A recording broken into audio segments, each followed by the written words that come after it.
How can I forgive others? Could you help me? What should I do? Bishop Barra answers. I have received an email. I do not read people's name or disclose your email address. We keep it anonymous. This person says, I am cursed. I am cursed. Well, you already know your problem. I'm going to read what is going on in your life, but the problem is already here. You are cursed. When this curse is broken, all these problems you wrote to me will come to an end. You said, I have an addiction problem. I drink a lot alcohol since I was 17. A few of my family members are also addicted to alcohol. Many of them are an alcoholic. They abuse alcohol and destroy, ruin their own family. My son was molested last year.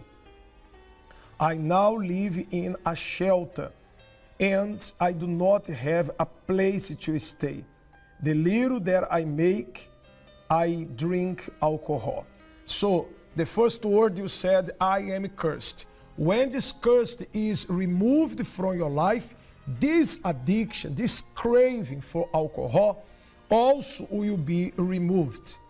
You are fighting against the substance, against the liquor, against the alcohol itself. You stop 1 day, 2 days, but there you go again. You buy alcohol. You have many bottles of alcohol in your house. In your case, you are in a shelter. But I'm talking to everybody that has an alcohol problem, any kind of addiction. Number one, you have to get rid of the substance. Why don't you take these liquors that you have at home and you just put it away? Why don't you pour it in the sink right now and get rid of it? You know why? Because you do not have self-strength. The problem is not the substance. The problem is the curse, the spirit that leads you to this addiction. Once this spirit is removed, your life indeed changes. When one or more family members become a slave to a substance, place, or thing, it will affect the family unit as a whole. No matter what their addiction might be, it will always be intense and demanding more than what the individual can deliver.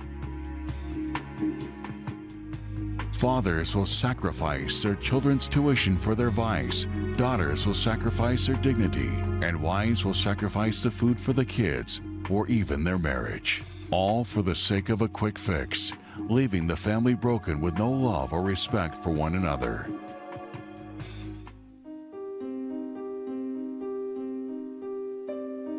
When I was introduced to drugs, I had to be maybe 15 or 16 years old. It had went on for years. I had tried and done just about everything except for heroin. Methamphetamines, acid, crack, cocaine, ecstasy, weed, PCP. The company that I kept, it wasn't really the greatest, but at the time I thought it was awesome.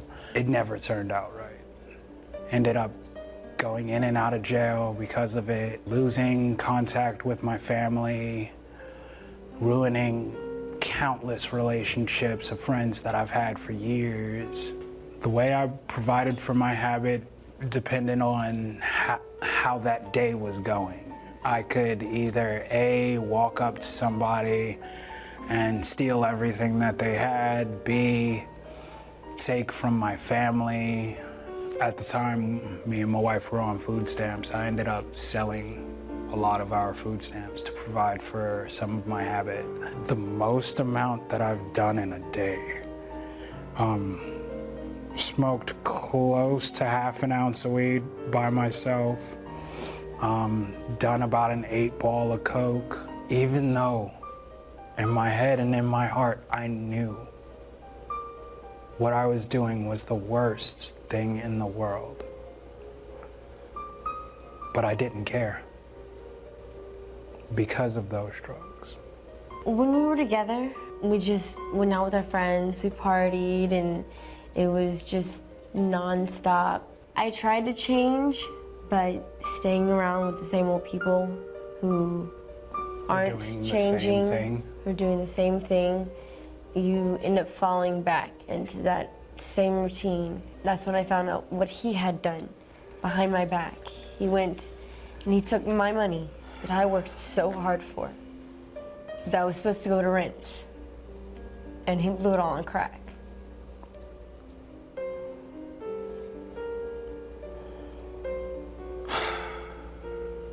I had to move in with my sister. I was able to stay sober for about a month, and then someone else entered my life who did stuff as well. And it was right back to that same point. And my neighbor sold it. He sold weed, he sold crack, he sold coke.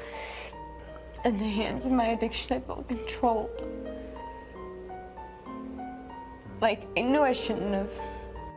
Davon was a serious drug addict. His habit destroyed his relationships with his family, friends, and his own wife. Amy's own struggles with addiction deteriorated her life. Davon then decided that both had no choice but to go to church. My sister-in-law brought me to the church. She told me, things have gotten great since I've been in this church. It was the first church that I could actually sit through the entire service and really feel like I belonged there. After my first service, I called my wife and I told her, baby, you're coming to church with me. I didn't ask. I didn't give a choice. This church has brought me from not working to being able to provide for my family. I have no need for cigarettes, no need for weed, crack cocaine, nothing. I'm completely sober. My relationship with my wife, I used to never talk to her. And now I communicate so much better with her. Then no one's gonna take me from my God, ever again. I got my wife back, I got my kids. I love every day, and I know it's because of God that I can make every day better.